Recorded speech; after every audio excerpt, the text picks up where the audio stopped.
The one thing I would highly advise against doing and discourage anybody from attempting is doing that EVP work, electronic voice phenomenon, ghost hunting, and ghost adventurers, and all these people that are just clowns and ignorant children because they have no respect for spirit. They don't know the magnitude and the intensity of the power of what they're playing with. That's why they say, if you're there, slap us and all that garbage. You don't know what you're playing with when you're doing that stuff. This isn't just like little dog tricks, man. You wind up getting some sort of demonic entity attached to you. It's not going to ever leave your life. Look at that guy Marilyn Manson when he was a kid.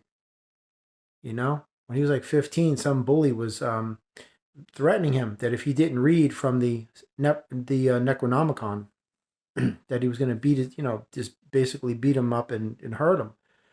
And then he had all of these satanic and demonic things happen to him. So those energies attach themselves to that guy for the rest of his life. You don't believe me? Go look at a picture of him. You can clearly see.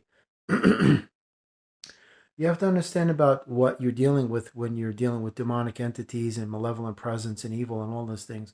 That's the side of God that they won't tell you about in their Bibles, in the Torah, the Quran, because see, you got to understand the reason why they won't tell you is for a lot of reasons, but I'm going to just give you a few of them here. First off, they want you to think that God is only light and the devil is only darkness, because that infers that's a long protracted conflict and war and division and lines and sides. And, like they say, spiritual warfare and your enemies, that's all garbage because it requires money to wage.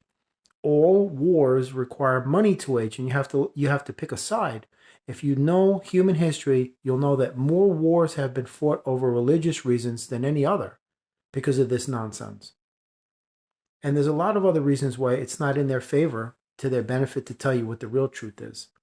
That you are source, the source of all things, not just the things you like and that you are pleased with or you accept, and things, the light, fluffy, happy stuff, but the source of everything.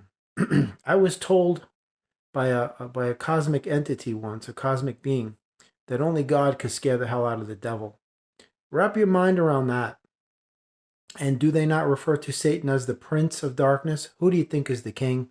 I'm not saying God is a man, because God is not a man, but I'm just saying you have to realize evil didn't give birth to itself, folks. When you get in tune with the truth that God is all things, source, force, whatever name you want to use, the divine, almighty, consciousness, the Tao, the universe, the name is irrelevant because these are earth words. They have no meaning anyway.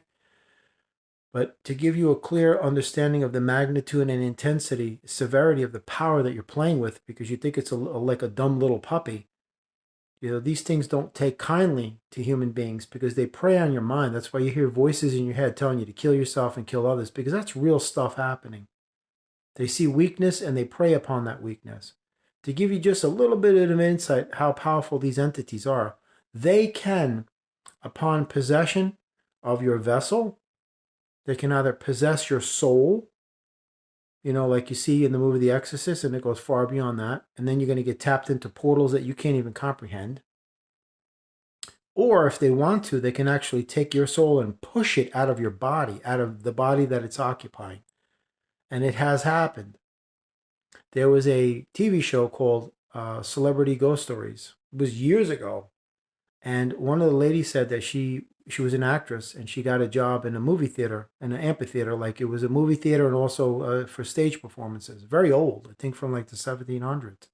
But there was a lot of entities in that theater that just didn't leave. They attached themselves to the physical space and they refused to leave. So she was on stage one day doing a rehearsal, and she just said she felt this rush of energy just blast her body, and she was knocked out of her body. And there she was, just basically sitting on the ground looking at something else animating her body, because it had been pushed out and this entity now occupied that vessel. So wrap your head around that, and I could get into hours of this stuff, man. Why you should not be playing with these things. Don't go to some abandoned, old psychiatric center with EVPs and show yourself, slap us, prove you're here. You're asking for some serious trouble. Because this isn't something that just goes away, because it won't go away. And the Ouija board, stay away from that. That's a demonic portal. That's why they package it as a board game for kids. They know what they're doing. They know full well what they're doing because you're dealing with sorcerers and warlocks and wizards and witches and all types of demonic stuff. They know full well what they're doing. Why in God's name you think they're packaging a Ouija board as a kid's board game in a toy store? I remember when I was a kid, there was a store called Toys R Us. It was around for years. And I always used to see the board game section. You know, you have like Candyland, Chutes and Ladders, Operation, Battleship, those types of things. And sandwiched right in there had its own stack was a Ouija board. I never knew what it was. I thought it was just a board game, like another kid's game, because that's what it's packaged as. But that's how the system works. They package things to look as if it's happy and beneficial. Oh, this is pleasing. I like this. But once you open up that Pandora's box, you ain't getting that thing back in because it's now become infused and entangled with your energy. And you can't just break that entanglement. It's like the difference between a soul tie, which is established basically with anybody. A stranger in the street, you can establish a soul tie with, and then it could be broken like that. Your neighbor down the block, you can have a soul tie with them. But then you have the sexual soul tie. That means when you're physically intimate with somebody, intercourse, or when you're exchanging body fluids, you are establishing what they refer to as a sexual soul tie, and that is literally impossible to break. Then you have Jezebel spirits and incubus, succubus. These assume human form. Demons assume human form, just as angels do. And you don't know what you're playing with. And they hide inside the many characters that are the soul, because you think it's just one soul, one body. That's where you're wrong. It's many souls per one body for a lot of reasons. So anyway, I discourage you from ever trying that stuff. I can't tell you what to do, but I'm giving you a heads up. If you decide you think you're going to go in that direction and play with these things, they're not to be played with. Spirit is never to be disrespected. Never to be disrespected.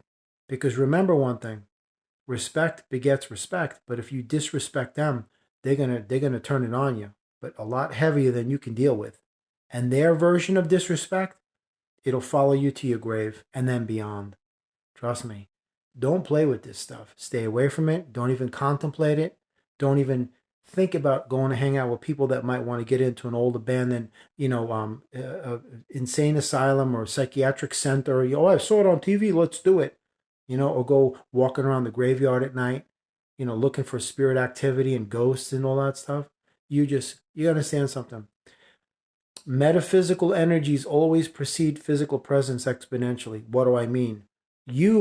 When you have an intention, you send out a telepathic communication to the entire cosmos in a multi-directional wave. And these spirits know you're coming long before the physical body gets there. They're waiting for you.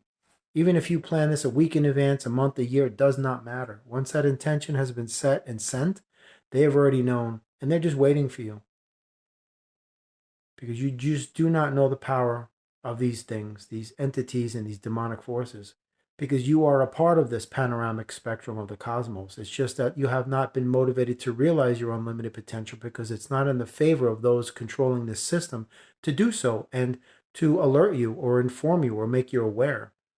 Because then you wind up having a society that's unrecognizable and they can't control unity and peace. And they can't control spirituality and oneness, a unified interconnectedness with the divine collective consciousness. They can't control that.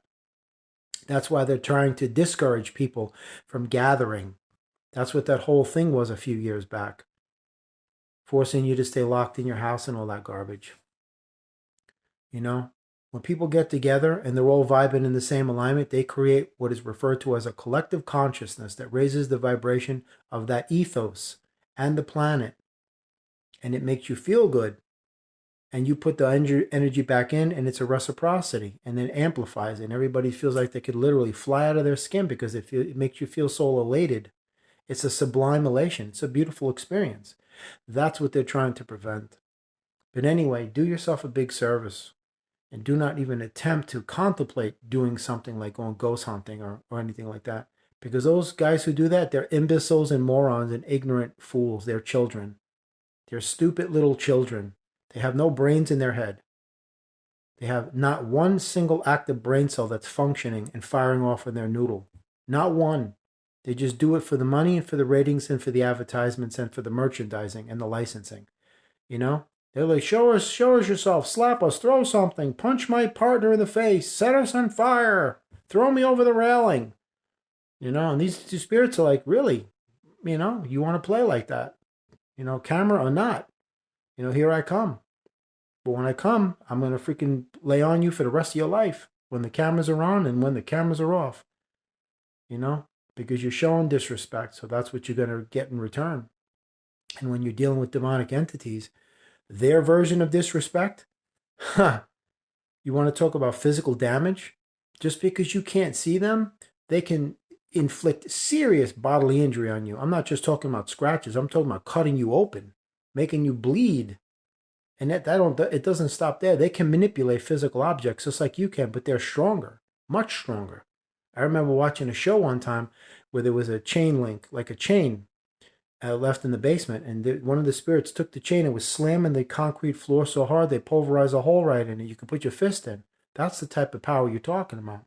They can inflict some serious damage on you physically, and metaphysically, they infuse themselves in you, and you can never get it out. And you've just ruined your whole life. Because now you're going to get all these demonic entities and all of this malevolent presence and this evil that's just going to be circulating around you, man, swarming like a flock of vultures, is picking you to the bone, clean, until there's nothing left. If that's what you're looking for, then hey, but I'm just letting you know. This is to discourage you from doing that.